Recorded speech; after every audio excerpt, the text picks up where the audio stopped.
It finally happened. After almost 4 years in the Steam Early Access program, Submarine survival RPG Barotrauma has made the leap onto the market as an official 1.0 release.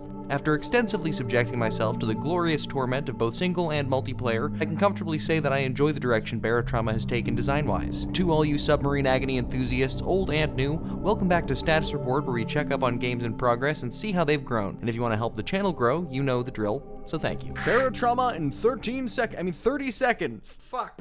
Barotrauma takes place on Jupiter's moon Europa. More specifically, it takes place in the oceanic depths beneath its frozen crust. Humanity has taken refuge from the inhospitable, radioactive surface in an ever-expanding network of research outposts, mining facilities, military bases, and full-on cities stretching into the abyss. You play as a freelance submarine crew whose overall goal is to reach the middle of the planet, but how you do that is up to you. Build income and reputation by delivering goods or people, recovering minerals or artifacts, maintaining beacons, hunting monsters, hunting pirates, all while doing your best to keep the water outside your intricately constructed submarine and the blood inside your jankily constructed body.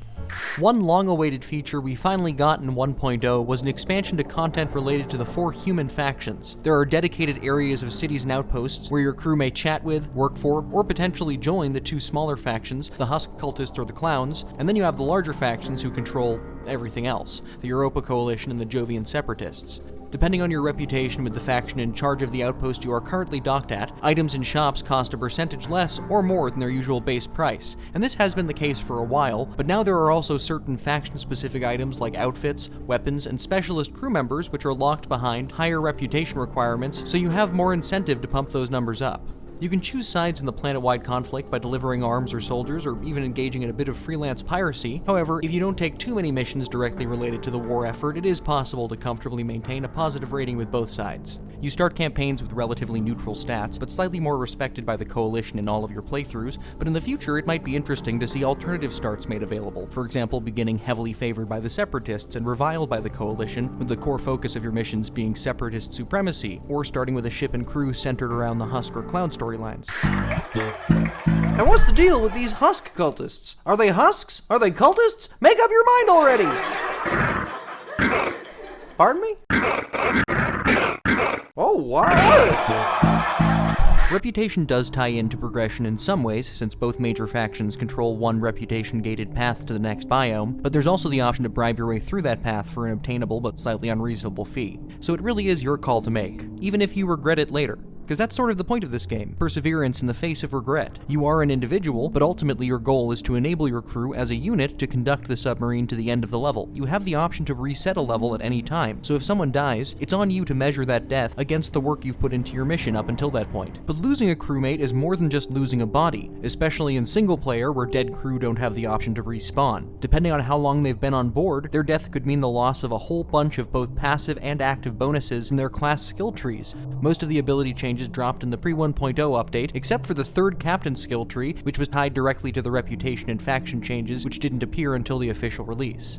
Before choosing a specialty at level 5, crew members are given 1 and then 2 rows of more generally helpful class talents to pick from. One change that I'm particularly grateful for is the engineer's cargo scooter becoming one of these general abilities, because a floating motorized container with a built-in flashlight that floats in place when you drop it is just about the most helpful item you can have in the early game. These semi-essential craftables becoming early generic unlocks also leave space for the later more specialized ones to be truly unique. At level 5, each class can choose to progress as one of 3 specialized subclasses. Once you pick a path, you are restricted until you unlock the final talent, though you can select additional general talents at any point in the leveling process. One extremely notable skill we lost in the update was water pressure-proof clowns, and some career clowns were understandably frustrated by this change, but if you simply must pressure-proof your body, there are still a few other, slightly more restricted ways of doing that. The leveling process can be slow, but there are talents you can take to increase your crew's experience gains or even boost new members to level 5, though taking those may mean temporarily skipping over other helpful abilities. Leveling up your crew can take a while, but particularly in single player, being able to permanently lose personnel and their passive buffs in an instant is devastating in a way that I accept the design intention behind, but question the necessity of. especially since in multiplayer there's the option to respawn after a death with reduced stats and a debuff.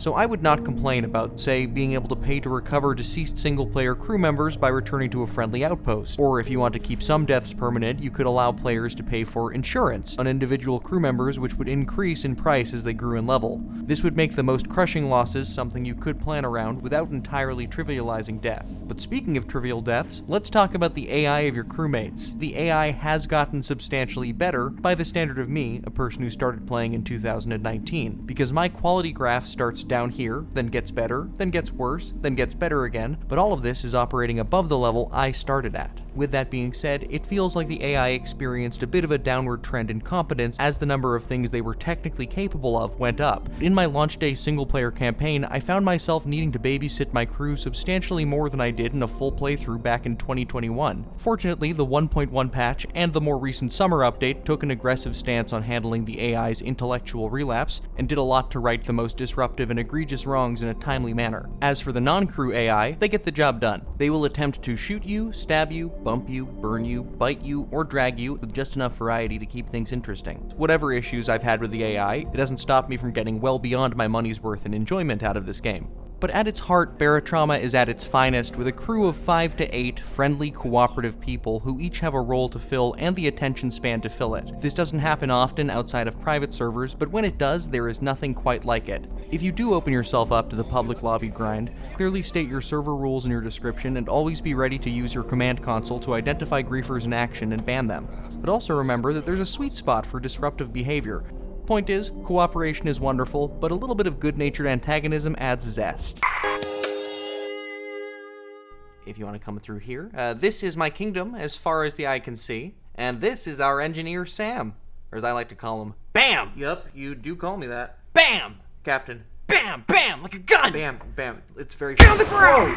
There are 3 ship classes, Scout, Transport, and Attack, which have bonuses that align with what their names suggest, but a big change came in the form of sub-tiers, with restrictions on how far their various systems can be upgraded based on that. One upgrade you'll want to pay particular attention to is your hull. In addition to keeping water and monsters outside of your ship, hull upgrades affect how deep you can take your sub before it crumples in on you like a beer can at a frat party. Unlike other upgrades, you need to provide your own materials to reinforce your sub's hull. I'm not sure why I can't just pay the dry dock engineer installing the upgrades to source the materials himself, but I digress. There's an early mechanic talent you can take that lets you upgrade your hull as though it's 1 tier higher, as well as a later game skill tree finisher that lets you upgrade all of the systems in any sub as though it is tier 3. So if you want to commit to completing the entire campaign using your starting vessel, it is technically doable with proper planning, but it's also worth noting that the smaller tier 1 subs also lack helpful features like mounts for large weapons or in-ship crafting facilities, which upgrades won't help because, you know, they don't exist. But even with a relatively small crew, you'll probably be comfortable in a kitted out tier 2 sub like the Humpback. If you don't want to deal with the tier system at all, you can access the sub of your choice via the builder in the main menu, change it to tier 3 in the settings, and then use it as your primary sub for the entire campaign. If you're over or underwhelmed by the vanilla sub choices, you're doing yourself a disservice by not trying some of the truly incredible custom builds available on the workshop.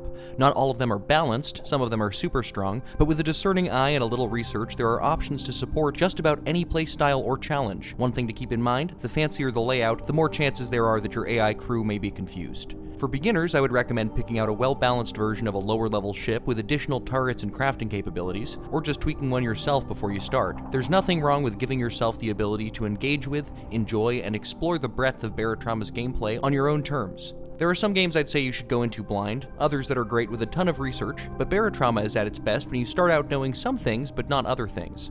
I try to give a solid general overview of what to expect in my videos, but there are a few other wonderful channels that are specifically dedicated to teaching people more about how to take full advantage of Barotrauma's engine. Here are some essential tips and tricks that I follow to make my subaquatic escapades less painful.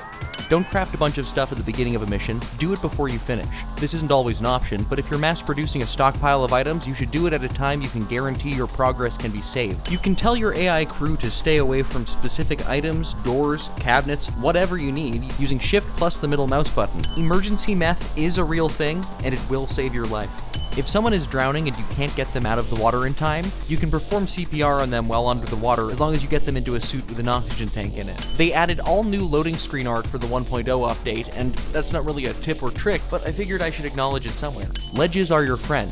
If you're making an ascent and aren't sure how far down the floor is, keep an eye out for divots or platforms in the wall that you may be able to nudge your sub into if you sink. You'll be a lot better off maintaining a position than continuously dropping into the abyss, because whatever you're scared of up there is nowhere near the all-hands-on-deck level-ending existential threat of an abyssal beast raw-dogging your submarine.